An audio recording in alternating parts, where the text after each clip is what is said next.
Halo Sobat Sehat semuanya, saya Dr. Tirta Wijaya. Di channel ini kita akan bahas berbagai masalah seputar kesehatan, dan pada kesempatan kali ini kita akan membahas mengenai promil atau program hamil atau rencana untuk memiliki keturunan.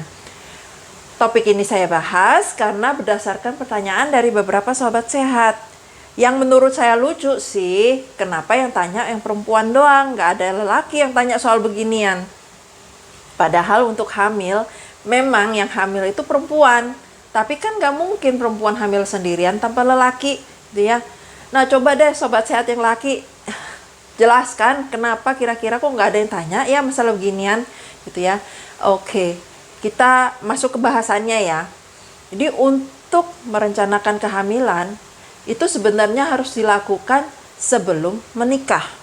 Sebelum bahkan melakukan hubungan seks untuk pertama kalinya. Kenapa? Karena ini persiapan panjang. Kalau memang ingin memiliki keturunan yang outcome-nya bagus secara kesehatan ya. Tapi berhubung yang nanya ke saya sobat sehat itu yang udah pada menikah, pengantin baru, jadi saya nggak bahas yang itu deh, udah terlanjur, udah jadi, udah nikah gitu ya.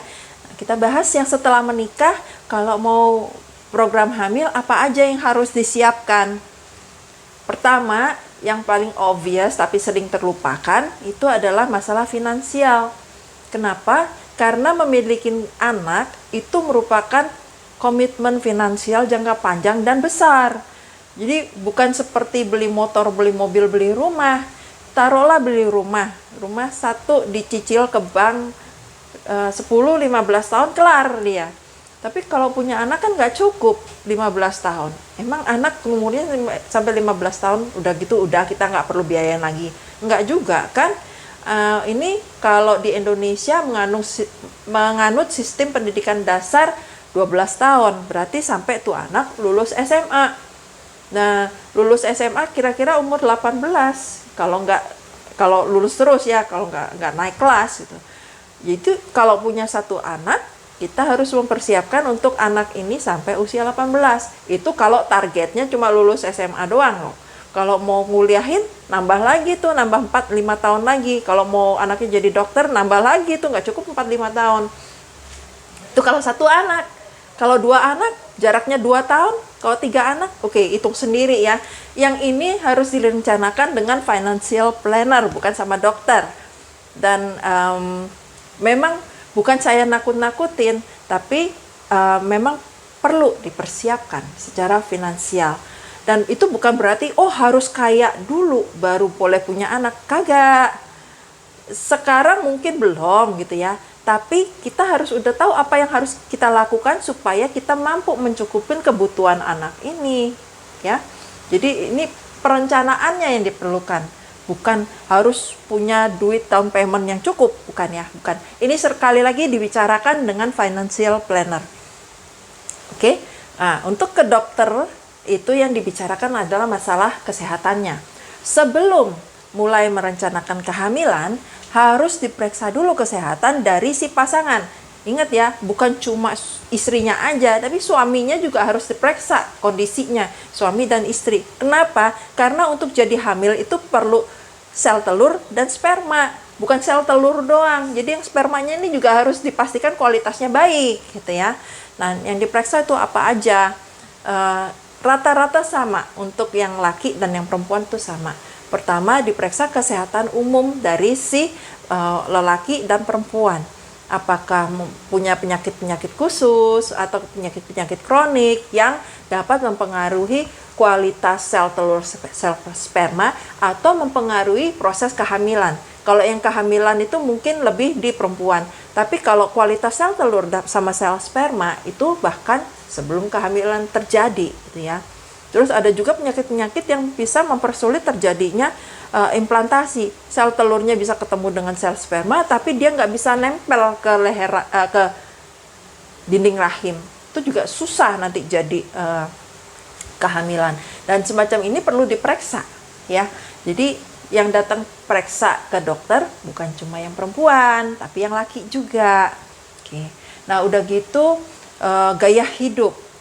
Misalnya kebiasaan merokok, kebiasaan minum alkohol, konsumsi narkoba, kayak gitu-gitu itu harus dihentikan sebelum berusaha untuk hamil.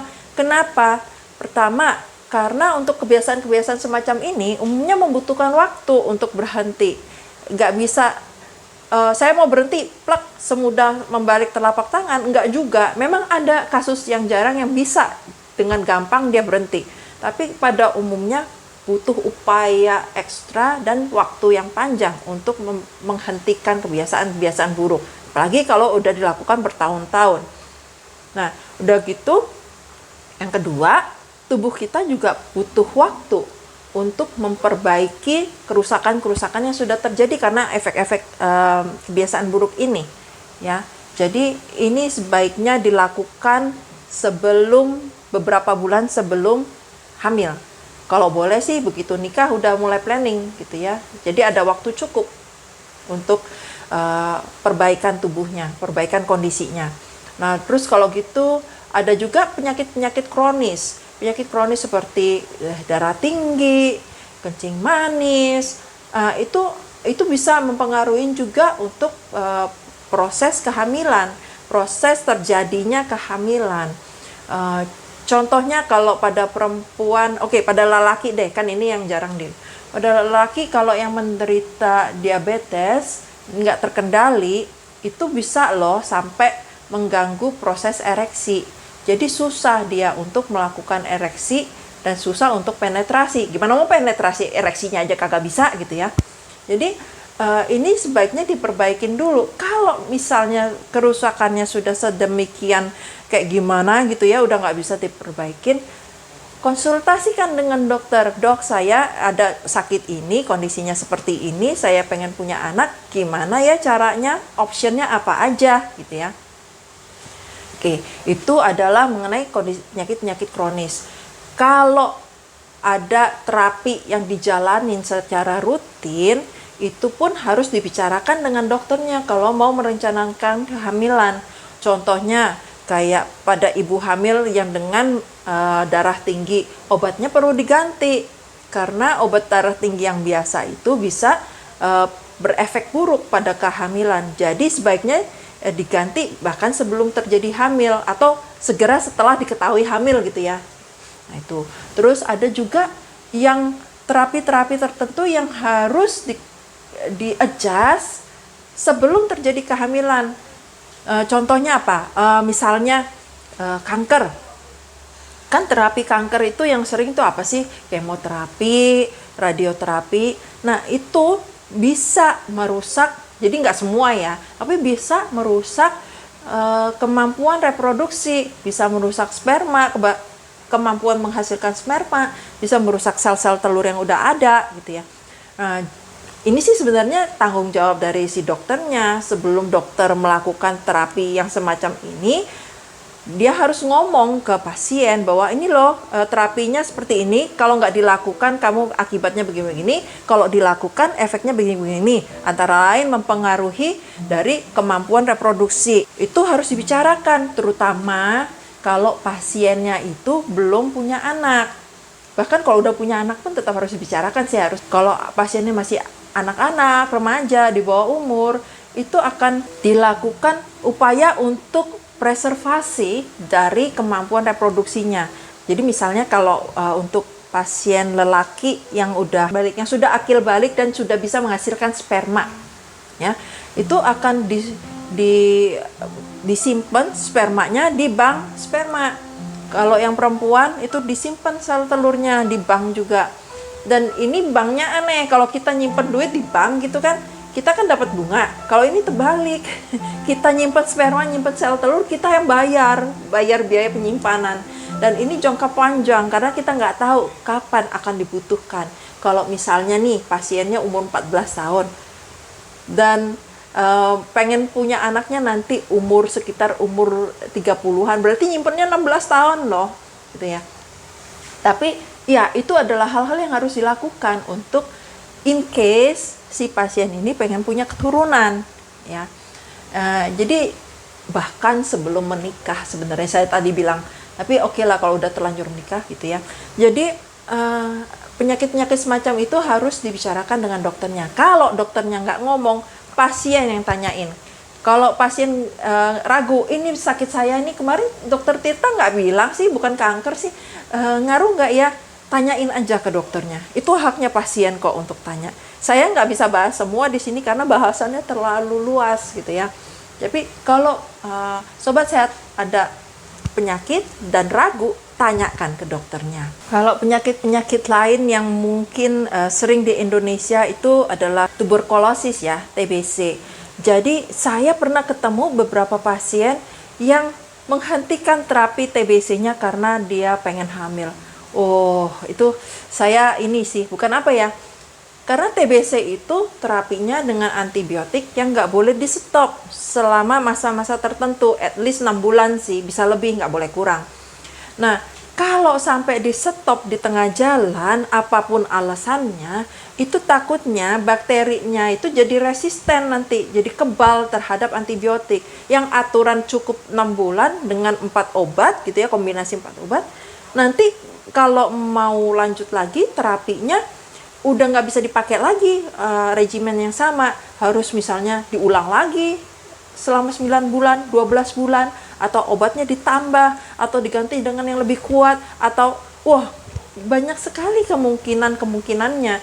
Jadi untuk semacam ini, sebaiknya memang sebelum merencanakan kehamilan, dibicarakan dengan dokternya, apapun sakitnya. Kalau dokternya bilang, oh enggak kok, ini nggak apa-apa, ya udah fine, lanjut. Kalau dokternya bilang, baiknya jangan deh, tunda dulu kehamilannya. Ini kan kamu obat ini udah hampir selesai, biar selesai dulu gitu ya.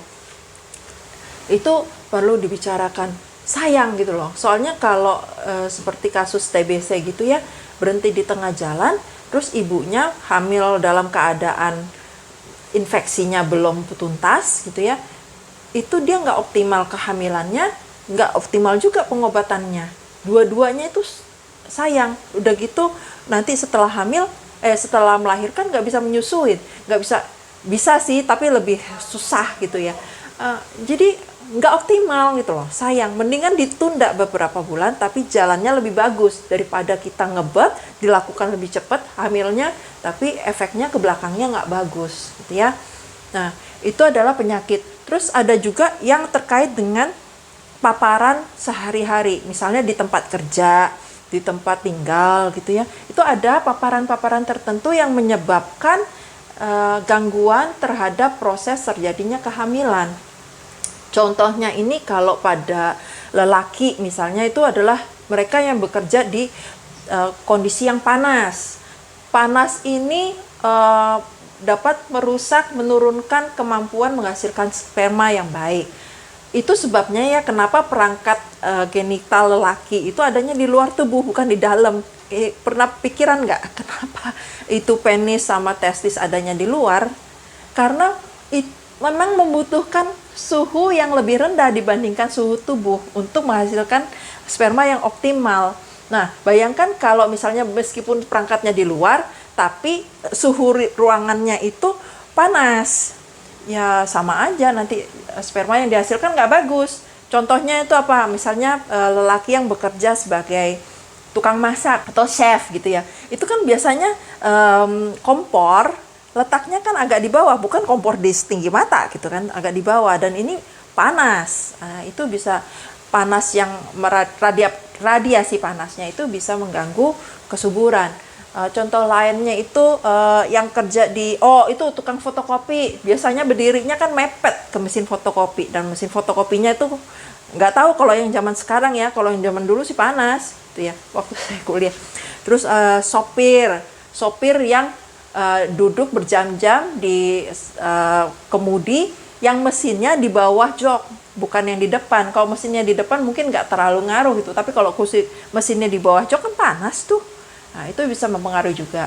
Kalau yang perempuan mungkin yang kerjanya terpapar formalin. Dulu kan pernah tuh rame kasus makanan apalah mengandung formalin. Sebenarnya bukan cuma makanan aja, terhirup juga itu mempengaruhi juga dari si kemampuan untuk reproduksi. Itu adalah contoh-contoh aja ya, hal-hal yang dari lingkungan lingkungan tempat tinggal, lingkungan kerja, lingkungan sehari-hari yang bisa mempengaruhi kehamilan. Terus ada juga infeksi-infeksi tertentu, mereka-mereka yang bekerja di tempat penitipan anak, karena anak-anak ini banyak sekali, mudah sekali menularkan infeksi gitu ya. Nah, ini membawa kita ke topik berikutnya, yang persiapan yang perlu dilakukan adalah imunisasi. Sebelum hamil, sebelum merencanakan kehamilan, lengkapinlah imunisasi, vaksinasi yang harus dilakukan. Karena banyak sekali penyakit yang bisa dicegah kesakitannya, efek buruknya dengan melakukan imunisasi. Dan di antara penyakit-penyakit itu, ada juga penyakit yang dapat berefek buruk pada kehamilan, bisa menyebabkan keguguran. Keguguran aja masih mending loh, jadi nggak terjadi kehamilan gitu kan, batal kehamilannya. Gimana kalau efek buruknya itu menyebabkan kecacatan pada anak? Kan kesian anaknya dilahirkan dalam keadaan cacat oleh penyakit yang seharusnya bisa dicegah dengan imunisasi. Ya, jadi lengkapin. Yang penting apa sih? Kalau menurut saya sih semua penting, tapi tanyakan ada dokternya. Tapi yang harus menurut saya harus dilakukan adalah imunisasi MMR, mumps, measles, rubella, sama imunisasi hepatitis B. Itu karena ini penularannya ya antara suami istri itu sangat mudah dan efeknya ke bayi itu sangat kesian gitu loh. Oke, contohnya hepatitis B. Jangan pikir oh ini cuma ibu aja yang perlu, karena ibu menularkan pada saat melahirkan. Enggak, bapaknya juga perlu. Kenapa? Karena bapaknya itu bisa menularkan ke ibu gitu loh, dan ibu bisa menularkan ke bapak melalui hubungan seksual. Jadi dua-duanya perlu, nggak ada salahnya kok untuk baik si bapak, meskipun bapak mungkin nggak hepatitis B-nya nggak langsung menularkan ke anak gitu ya, tapi itu kan bisa mencegah kemungkinan, menurunkan risiko terjadinya kanker liver, gitu ya. Why not? Kerjakan aja, gitu ya. Nah itu adalah vaksinasi. Terus juga nanti ada vaksinasi kalau misalnya sudah terjadi kehamilan, ada vaksinasi tertentu yang perlu dilanjutkan selama. Jadi ini adalah hal-hal yang perlu disiapkan sebelum terjadinya kehamilan. Nah, udah gitu, kalau ini yang topik berikutnya adalah untuk ibu ya. Sebaiknya meningkatkan konsumsi asam folat. Untuk perempuan yang merencanakan kehamilan, itu sebaiknya udah mulai konsumsi asam folat 400 mikrogram per hari. Kenapa ini penting? Karena konsumsi asam folat dari makanan sehari-hari umumnya nggak bisa dinaikkan sedrastis itu, karena satu, butuh konsumsi dalam jumlah banyak, kedua, pengolahannya. Misalnya nih ya, asam folat kan didapatkan dari sayuran-sayuran hijau, tapi sayuran hijau kan umumnya dimakannya nggak dimasak. Umumnya dimakannya kan dimasak. Nah, pada saat dimasak itu terjadi kerusakan nutrisi, sebagian nutrisi. Jadinya akhirnya yang dimakan itu nggak seoptimal itu. Gitu. Jadi perlu diberi suplemen, baik berupa suplemen yang pil atau berupa makanan yang difortifikasi dengan asam folat. Nah, kenapa ini perlu dilakukan sebelum terjadinya kehamilan? Karena asam folat ini diperlukan di awal-awal kehamilan, yang bahkan kadang pada saat sudah terjadi hamil pun si ibu, si bapak, si dokter pun belum tahu bahwa ini sebenarnya sudah terjadi kehamilan. Maksudnya gimana sih? Oke, gini. Pada saat terjadi pertemuan antara sel telur dan sel sperma, ini kan sudah terjadi pembelahan sel yang sangat cepat gitu ya. Nah, pada saat ini sudah dibutuhkan asam folat itu karena yang awal terbentuk itu adalah sistem syaraf. Dan asam folat ini untuk mencegah kerusakan neural tube defect, jadi kerusakan di saluran tuba syaraf, gitu ya, untuk mencegah penyakitnya macam-macam lah. Nah, pada saat pembelahan di awal ini, waktu di USG pun biasanya belum nampak dia, belum kelihatan. Waktu dilakukan tes spek pun mungkin kadar hormon HCG-nya masih terlalu rendah, jadi belum keluar garis yang bahkan mungkin juga belum keluar garis 2 gitu, mungkin baru 1 garisnya. Jadi di awal-awal ini kebutuhannya sudah ada meskipun belum ada orang yang tahu bahwa kehamilan sudah terjadi. Jadi sebaiknya, alangkah baiknya mulai ditingkatkan konsumsinya bahkan sebelum terjadi kehamilan, bahkan segera setelah merencanakan hamil, ya. Itu adalah untuk asam folat. Kalau status gizi dari si ibunya baik, mungkin yang perlu ditambahin itu aja sih. Tapi kalau status gizi si ibunya kurang baik, mungkin perlu dilakukan suplementasi yang lain. Tapi ini sangat-sangat tergantung dari kondisi ibu. Biasanya yang sering kurang itu apa ya, kalau perempuan di Indonesia itu sering anemi. Jadi dikasih suplemen zat besi, dikasih suplemen multivitamin, dikasih suplemen macam-macam lah. Tapi itu sangat tergantung dari kondisi ibu ya. Yang harus ada itu sebenarnya asam folat aja sih. Kalau yang lainnya itu kondisional lah. Nah, selain itu apalagi yang perlu diketahui, perlu diperiksa, perlu dilakukan sebelum hamil dalam waktu merencanakan, itu adalah kondisi kesehatan keluarga besar. Jadi lihat apakah ada risiko penyakit genetik. Jadi ada penyakit-penyakit tertentu yang diturunkan dari ayah, ibu, gitu ya, kandung, bukan saudara ipar atau saudara angkat, enggak, itu enggak tergantung. Jadi yang dimaksudkan adalah penyakit genetik itu penyakit keturunan kandung ya. Nah itu ada baiknya kita memeriksa di keluarga besar. Jadi kalau kita ketahuin ada penyakit-penyakit tertentu, kondisi-kondisi tertentu yang mungkin akan mempengaruhi kehamilan, bicarakan dulu antara suami istri. Apakah kita siap dengan risiko semacam ini? Saya ada teman yang mereka setelah mengetahui bahwa ada risiko semacam itu, mereka periksa ke dokter, terus di dokter ternyata, oh ya, kamu dua-duanya carrier. Kalau punya anak, nanti kena ini anaknya. Akhirnya mereka memutuskan, oke, kami nggak punya anak kandung gitu. Mereka memutuskan untuk adopsi. Fine. Itu adalah keputusan dari pasangan gitu ya.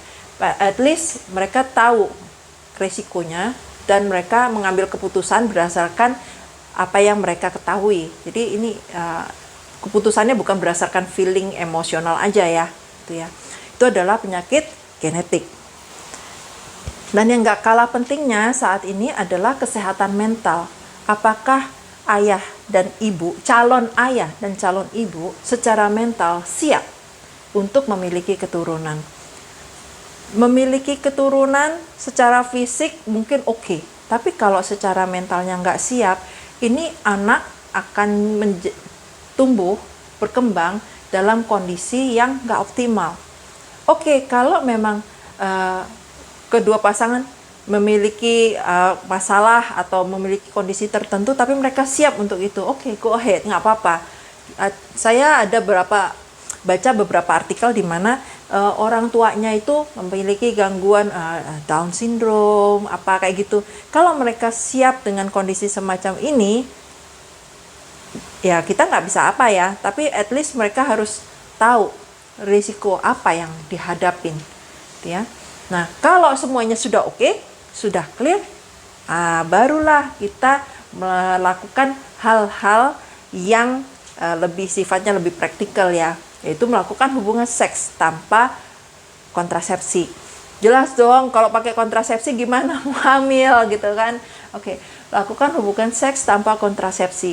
Terus apa yang dilakukan? Bagaimana posisinya? Ini kebanyakan pertanyaan semacam ini. Sorry saya taruh di belakang ya.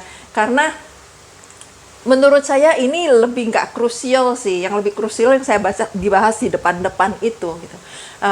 Jadi yang kayak posisi, frekuensi kayak gitu itu sebenarnya ikutin aja, go with the flow. Kalau memang suami sama istri kondisi fisiknya bagus, nggak ada gangguan kesehatan, dan bisa menghasilkan sel sperma, sel telur dengan baik, harusnya kalau melakukan hubungan seks tanpa kontrasepsi dalam waktu 1 tahun, itu jadi kehamilan, gitu ya. Ini definisi dari infertil ya. Infertil itu mereka yang nggak bisa hamil setelah melakukan hubungan seks dalam waktu 1 tahun tanpa kontrasepsi. Nah, jadi jangan dibawa stres, jangan dijadikan beban. Hubungan seks antara suami dan istri itu harusnya merupakan sesuatu yang menyenangkan. Jangan sampai dijadikan kayak semacam kewajiban, ayo kamu harus begini supaya hamil. Nggak begitu ya. Lakukan aja sesuai flow-nya. Lebih baik dilakukan di saat-saat menjelang ovulasi. Kenapa? Karena kalau sebelum ovulasi itu sel telurnya belum keluar gitu ya. Ya bukannya nggak boleh sih, boleh, tapi ya itu for fun aja lah gitu ya. Kalau mau ini lakukan menjelang ke ovulasi. Nah, untuk posisinya, untuk timingnya, maksudnya apa, siang apa malam, itu terserah, atur aja gitu. Kapan kira-kiranya yang paling nyaman untuk pasangan. Cuma yang saya perlu ingatkan tuh jangan stres, sekali lagi ya. Kalau memang belum setahun, enjoy aja gitu ya.